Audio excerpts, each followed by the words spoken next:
मिर्जापुर, गंगा के किनारे बसा एक शांत शहर, जहां हर घर में रिश्तों की गर्माहट और परंपराओं की मिठास थी। शर्मा परिवार इस शहर का एक जाना माना परिवार था। घर का बड़ा बेटा अजय शर्मा एक सरकारी बैंक में मैनेजर था। उसकी पत्नी अनन्या 28 साल की एक खूबसूरत और समझदार महिला थी, जिसकी मुस्कान में सादगी थी, लेकिन आंखों में एक अनकही उदासी। अजय और अनन्या की शादी को 3 साल हो चुके थे, लेकिन अजय का व्यस्त जीवन अनन्या को अकेलेपन की ओर धकेल रहा था।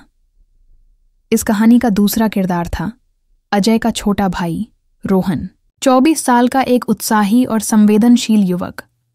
रोहन हाल ही में दिल्ली से अपनी इंजीनियरिंग की पढ़ाई पूरी करके मिर्जापुर लौटा था। वह हमेशा अपनी भाभी अनन्या का सम्मान करता था, लेकिन उसकी सादगी और बातों में छिपी गहराई उसे आकर्षित करती थी।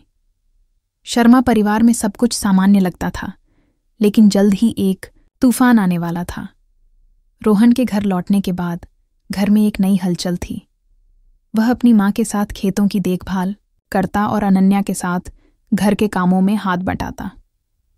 एक दिन रसोई में अनन्या खाना बना रही थी और रोहन ने मजाक में कहा, भाभी, आपकी खिचड़ी तो रेस्तरां को भी मात दे दे। अनन्या ने हंसते हुए जवाब दिया, बस थोड़ा सा प्यार डाल देती हूं रोहन। यह छोटा सा पल रोहन के लिए कुछ खास था। अनन्या की आंखों में एक चमक थी जो उसने पहले कभी नहीं देखी थी। उस रात रोहन अपने कमरे में सोचता रहा कि क्या यह सिर्फ उसका वहम था या अनन्या की मुस्कान में कुछ और छिपा था। अनन्या भी इस पल को भूल नहीं पाई थी। अजय के साथ उसका रिश्ता ठीक था, लेकिन वह हमेशा एक भावनात्मक कमी महसूस करती थी।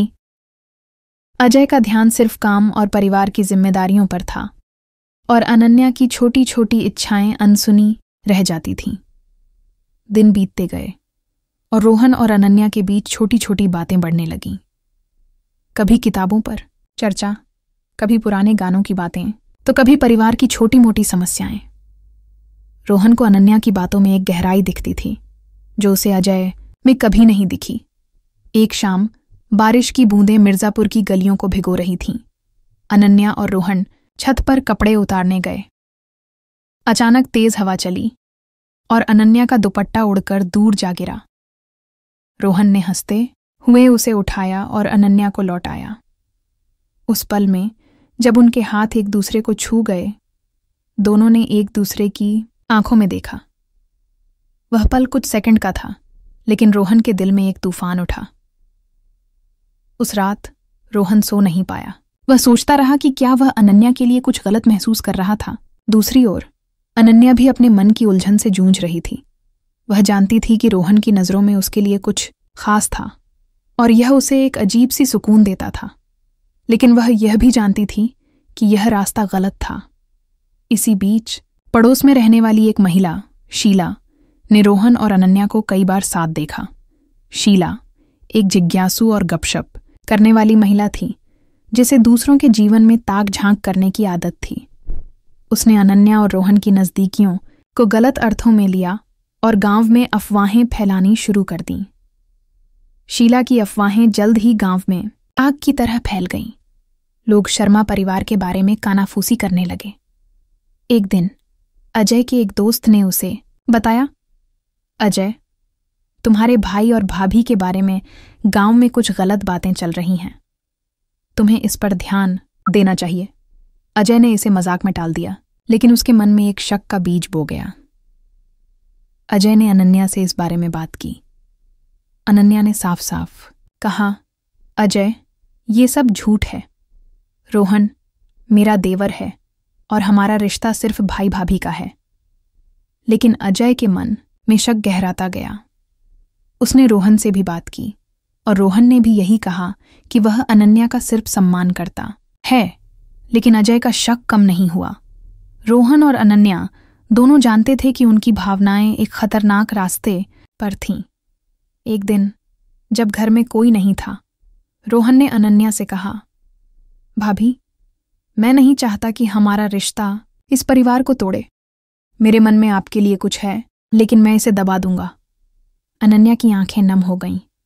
उसने कहा, रोहन, मैं भी तुम्हें बहुत पसंद करती। लेकिन यह गलत है। मैं अजय को धोखा नहीं दे सकती। लेकिन अफवाहें अब इतनी बढ़ गई थीं कि अजय का गुस्सा फूट पड़ा। एक रात उसने रोहन को घर से निकालने की धमकी दी। रोहन ने चुपचाप अपने बैग पैक किए और दिल्ली जाने का फैसला किया। लेकिन इससे पहले कि वह जा पाता, कहानी ने एक खतरनाक मोड़ लिया। शीला, जिसने अफवाहें फैलाई थीं, वास्तव में एक गहरे षड्यंत्र का हिस्सा थी। उसका एक रिश्तेदार, विक्रम, शर्मा परिवार की जमीन पर नजर रखता था। उसने शीला को इस्तेमाल करके परिवार में फूट डालने की साजिश रची थी। विक्रम ने शीला को पैसे देकर अनन्या और रोहन के खिलाफ अफवाहें फैलाने को कहा, ताकि परिवार टूट जाए और वह उनकी जमीन हड़प सके। लेकिन बात यहीं नहीं रुकी। विक्रम ने एक रात अजय को गुस्से में भड़काने के लिए एक जाली पत्र भेजा, जिसमें लिखा था कि अनन्या और रोहन एक दूसरे से प्यार करते हैं और भागने की योजना बना रहे हैं। अजय, जो पहले से शक में था, यह पत्र पढ़कर आपे से बाहर हो गया। उसने अनन्या पर हाथ उठाने की कोशिश की, लेकिन रोहन ने बीच में आकर उसे रोका। इस झगड़े में अजय को चोट लग गई और मामला पुलिस तक पहुंच गया। पुलिस की जांच में विक्रम और शीला का षड्यंत्र सामने आया। शीला ने डर के मारे सारी सच्चाई उगल दी। उसने बताया कि कैसे विक्रम ने उसे पैसे देकर अफवाहें फैलाने को कहा था। पुलिस ने विक्रम को गिरफ्तार कर लिया और शर्मा परिवार को अपनी गलती का एहसास हुआ। अजय ने अनन्या और रोहन से माफी मांगी। उसने अनन्या से वादा किया कि वह उसे अब समय और प्यार देगा। रोहन ने भी फैसला किया कि वह दिल्ली जाकर अपनी जिंदगी नई शुरुआत करेगा। अनन्या ने रोहन को एक भाई की तरह विदा किया और उसकी आंखों में अब उदासी नहीं, बल्कि एक नई उम्मीद थी।